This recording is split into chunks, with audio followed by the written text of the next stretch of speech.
Hello students, now आज हम discuss करेंगे क्लास 11th का ट्रिग्नोमेट्रिक चैप्टर में एक बहुत ही इम्पोर्टेंट पार्ट, बहुत ही इम्पोर्टेंट कंसेप्ट कि domains and the ranges of the trigonometric functions.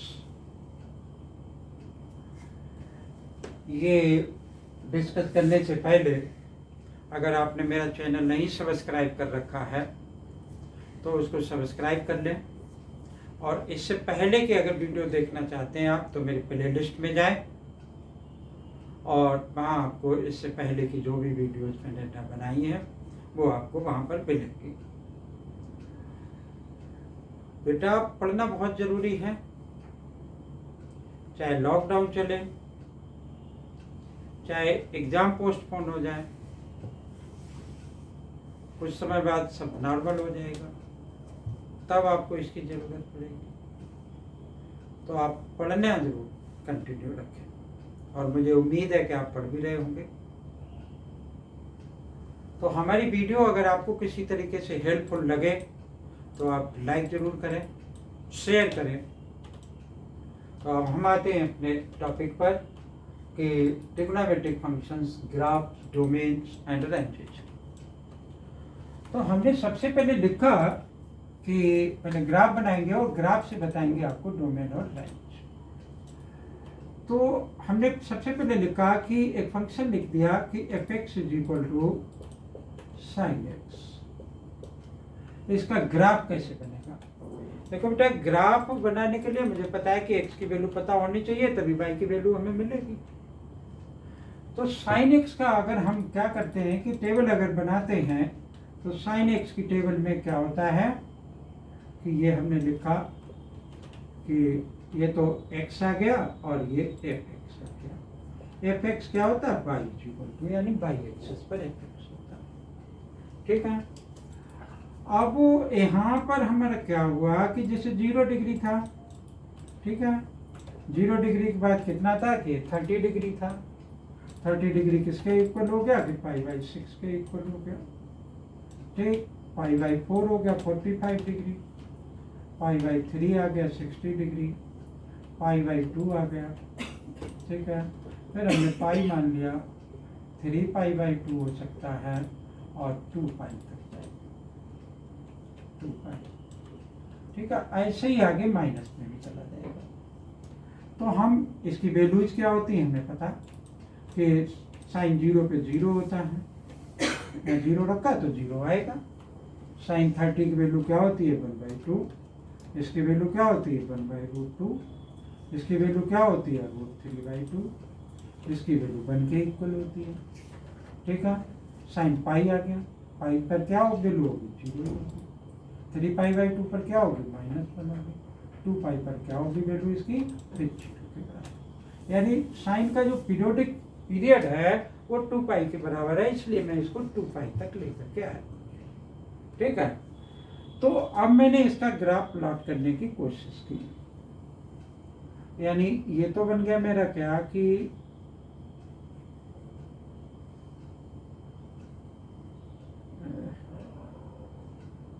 ये x एक्सिस है और ये fx है। ठीक है, y = fx मान सकते हैं। x बार हो गया, या क्या हो गया कि y' f'(x) नहीं लिखूंगा, y' होगा। ठीक, यहाँ पर 0 तो 0 है, और यहाँ पर हमने क्या मान लिया इसको कि π/2 मैंने यहाँ पर सपोज कर दिया, और यहाँ 0 से π/2 यानी 90 डिग्री तक, तो यहाँ आ गया पाई, यहाँ आ गया 3π/2, और इसके आगे यहाँ कहीं पर सपोज कर दिया कि 2π इक्वल। इसी तरीके से -π/2 हो गया, -π आ गया, -3π/2 हो गया, और इस साइड में आ गया मेरा क्या कि 2π। ठीक है, ये चीज 0। अब आप एक बात देखो कि इसमें जो हमारी वैल्यू है वो 1 सबसे बड़ी वैल्यू है और -1 सबसे छोटी वैल्यू है। यानी बाई एक्सिस पर मुझे एक तो 1 तो मैंने यहाँ पे लिख लिया 0 और 1, और -1 यहाँ पर लिख लिया क्या कि 0 और -1। ठीक है। अब इसका ग्राफ प्लॉट करना शुरू किया। इसका ग्राफ अगर प्लॉट 0 पे तो 0, तो 0 तो यहीं पे बनाना है। π/6 पर 0.5 हो जाएगा, यानी ये लगभग 0.5 के बराबर होगा। ये किसके इक्वल होता है? √3 की वैल्यू 1.732 डिवाइडेड बाई 2। तो 2 से इसको डिवाइड किया तो 2 7 जा 14, 2 8 जा, तो ऐसा कुछ आ जाएगा, यानी इससे बड़ी वैल्यू आ गई। इससे बड़ी वैल्यू ये आ गई। ठीक है ना। फिर इससे ये कम होनी शुरू हो गई क्योंकि मैंने पाई तक पहुंच गया। तो हमारा ग्राफ किस हिसाब से चलता है कि π/2 पर ये यहाँ तक आएगा और पाई पर 0 हो जाएगा, यानी 0 पे 0 होगा, π/2 पर ये इस तरीके से उठता है, ऊपर की तरफ जाता है। पाई पर क्या होगा? फिर ये 0 पर आएगा। 3π/2 पे क्या होगा? फिर ये -1 होगा, और 2π पर ये कुछ इस तरीके से बन जाएगा। ठीक है। अब इस इधर भी इसी तरीके से लेकर के आए, तो ये π/2 पर ये मेरा -1 है, और फिर ये इस तरीके से चला गया, और फिर 3π/2 तक, फिर ये 1 तक पहुंचा, और 2π तक, फिर इस तरीके से पहुंचा। ठीक है। तो अब मुझे क्या चाहिए? इसका चाहिए एक तो डोमेन, और एक चाहिए इसका रेंज। ठीक है। रेंज और डोमेन क्या होता है? डोमेन होता है मेरा एक्स एक्सिस की वैल्यू, और रेंज क्या होती है कि बाई एक्सिस की वैल्यू। मतलब बाई की वैल्यू क्या होगी? तो बाई की वैल्यू मैं इस पर देखूंगा, और एक्स की वैल्यू मैं देखूंगा इस पर। तो आप देखें कि यहां से, यानी इस एक्स एक्सिस पर हम कोई सी भी वैल्यू डाल लें, कोई सी भी वैल्यू पुट की जा सकती है। वो तो हमने ये वैल्यू पुट की कि 0 π/6 आपकी इच्छा, और भी दूसरी भी वैल्यू पुट करके आप देख लें। तो दूसरी भी वैल्यू अगर आप पुट करके देखेंगे तो सबका रिजल्ट एग्जिस्ट करेगा। तो इसका मतलब क्या हुआ कि जो साइन का डोमेन होगा वो रियल नंबर होगा, यानी सारे रियल्स होंगे इसके डोमेन के अंदर, क्योंकि हम कोई सी भी वैल्यू इसमें पुट कर रहे हैं। लेकिन पाई एक्सिस पर आप देखो कि ये कर्व 1 से ऊपर नहीं जा रही, और -1 से नीचे की तरफ नहीं जा रही। ठीक है ना। तो इसका जो रेंज होगा, यानी बाई एक्सिस पर, वो मेरा क्या होगा? -1 से 1, और कौन सा इंटरवल लगाएंगे हम यहाँ पर? क्लोज्ड इंटरवल लगाएंगे। ठीक है, क्योंकि 1 भी कंसीडर हो रहा है और -1 भी कंसीडर हो रहा है। यहाँ देखो -1 भी कंसीडर हो रहा है। ठीक है ना। तो ये साइन एक्स का क्या हो गया? डोमेन हो गया, और ये इसकी क्या हो गई? रेंज आ गई। ठीक है ना। तो ये साइन एक्स का ग्राफ हो गया, और इस तरीके से हम इसकी रेंज निकालेंगे और डोमेन निकालेंगे। Pause the video and copy it. अब आ गए हम दूसरे पर। हमने यहाँ पे लिखा साइन एक्स की जगह पर कॉस एक्स लिखा है। यहाँ क्या लिखा? Cos x. ठीक है। ये वैल्यू चेंज हो जाएगी, तो वैल्यू चेंज कर देते हैं।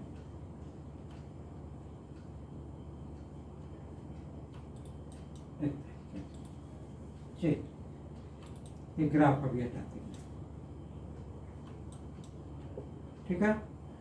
कॉस 0 की वैल्यू 1 के इक्वल होती है। 30 डिग्री की वैल्यू क्या होती है? √3/2 के इक्वल होती है। इसकी वैल्यू 1/√2 होती है, इसकी वैल्यू 1/2 होती है। ठीक है। π/2 पर ये 0 के इक्वल होता है, पाई पर ये -1 के इक्वल होता है, 3π/2 पर वैल्यू 0 के बराबर होती है, और 2π पर फिर पता है कि इस तरीके से घूम करके यहाँ पर आ जाएगा, और फिर इसकी वैल्यू। ठीक है ना। तो नहीं, पाई पर वैल्यू इसकी बराबर होती है। क्लियर है। तो अब हम देखें इसको कि ये हमारा क्या बनेगा, कि इसका जो वैल्यू है वो किस तरीके से चलेगी। कॉस पाई की वैल्यू इसकी -1 के बराबर हुआ करती है। 0 है और पाई पर -1 के, क्योंकि यहाँ 0 पर इसके अपोजिट डायरेक्शन में यहाँ पर -1 के बराबर आ जाएगी। ठीक है। तो इसका ग्राफ बनाते हैं। इसका ग्राफ कैसे बनेगा, बिल्कुल इसी तरीके से बनेगा। और ये वैल्यू हम पुट करेंगे, बस थोड़ा सा चेंज आएगा। क्या चेंज है, एक्स एक्सिस हो गया और ये पाई हो गया, और ये एक्स बार और ये पाई। ठीक है, यहाँ पे 0 है और 0 0 एक्स दोनों का, पाई/2 मैंने यहाँ मान लिया, और यहाँ पर क्या मान लिया, पाई और 3π/2, 3π/2 और यहाँ पर 2। ठीक है, यहाँ पर क्या बन गया, -π/2 और यहाँ पे 3 माइनस तक 3π/2 और यहाँ आगे की तरफ आ गया मेरा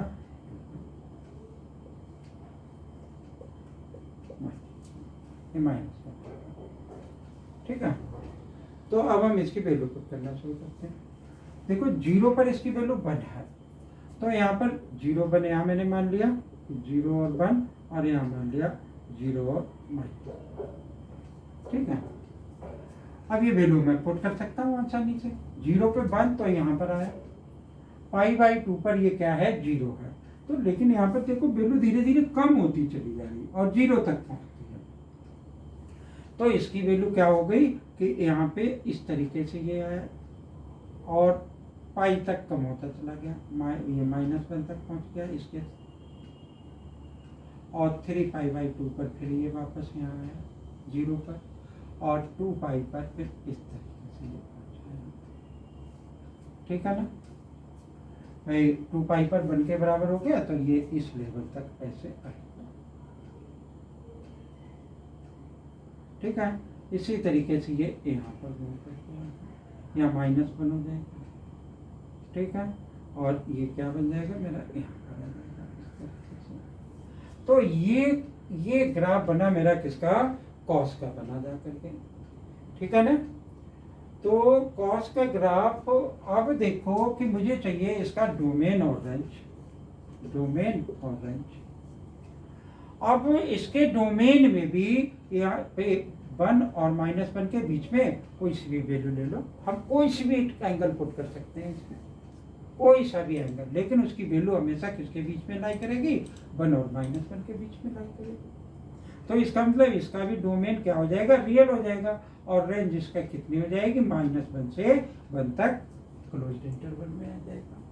तो साइन और कॉस के जो रेंज है या फिर डोमेन है, उसमें कोई भी चेंज नहीं आता है। ठीक है, आगे देखते हैं एक और 10x का। तो 10x पे पहुंचे हम।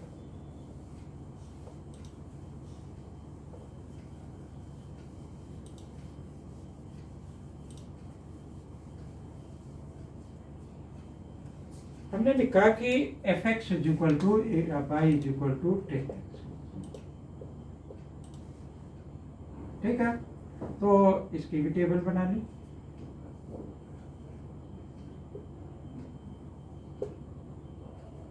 यहाँ x लिख दिया, fx लिख दिया, या y = लिख दिया। ठीक है, 0 डिग्री और 0, π/6, π/4, π/3 और π/2, फिर पाई आ गया। ठीक है, पाई तक इसमें काम हो जाएगा, क्योंकि इसका इंटरवल क्या होता है, पीरियड जो होता है वो पाई के बराबर होता है। उसके बाद ये ऐसे ही रिपीट करेगा। तो अब ये मेरा 10x है। ठीक है, 10x से 0 डिग्री पर कितना होता है कि साइन, जिसको भी नहीं पता, tan θ = sin θ / cos θ।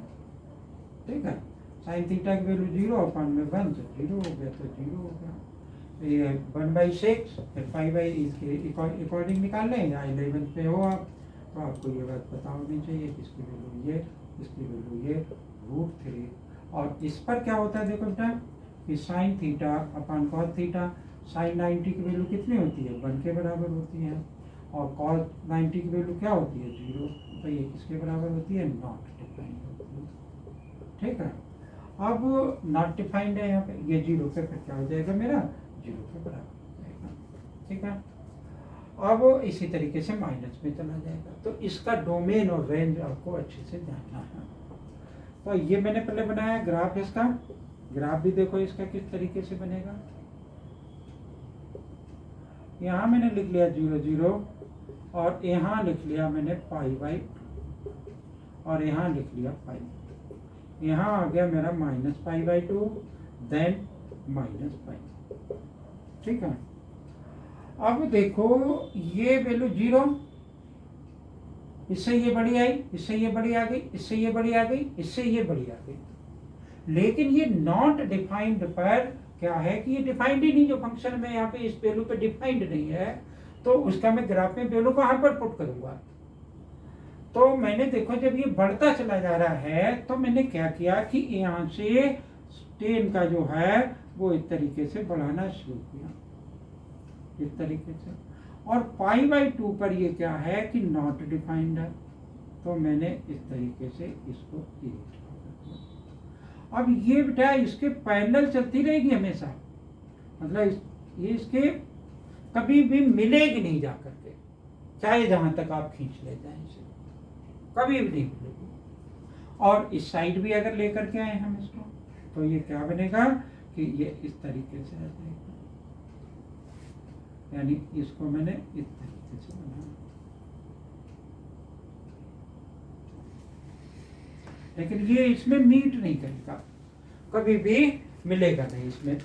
ठीक है, तो अब तो ये इस टाइप से क्या बनेगा हमारा कि और आगे देखें, अगर हम और आगे बनाना चाहें तो हम बना सकते हैं इसको कि यहाँ पर ये फिर ऐसे ड्रॉ कर दिया और फिर आगे क्या लिख लिया 3π/2।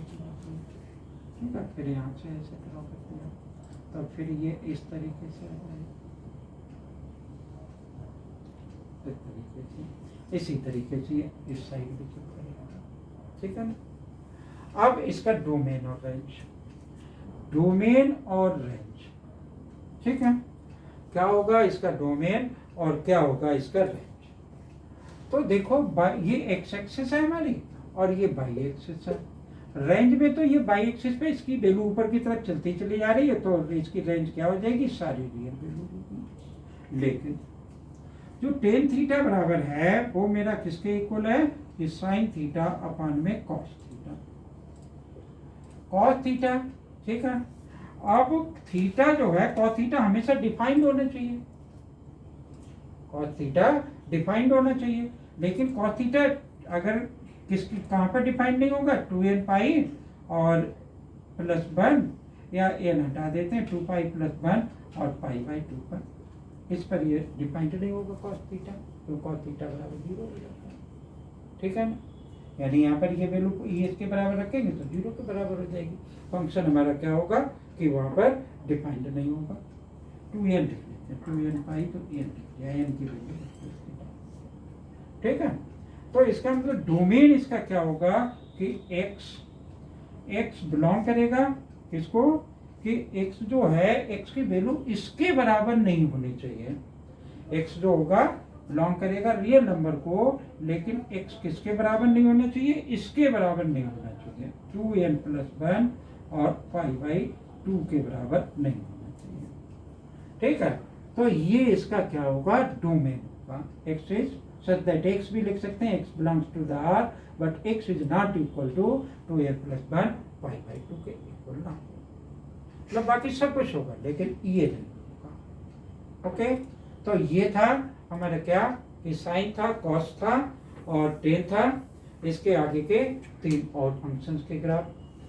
ठीक है, तो वो मैं आपको अपनी नेक्स्ट वीडियो में सिखाऊंगा कि बाकी 3 फंक्शंस के ग्राफ इन्हीं के रेसिप्रोकल्स होते हैं, उनसे ये बन जाएगा। ठीक है, तो ये थी ये वीडियो, उम्मीद है कि आपको ये बात ये समझ में आया होगा। अगर समझ में आया तो वीडियो को लाइक करें और चैनल को सब्सक्राइब करना ना भूलें। थैंक यू, जय हिंद।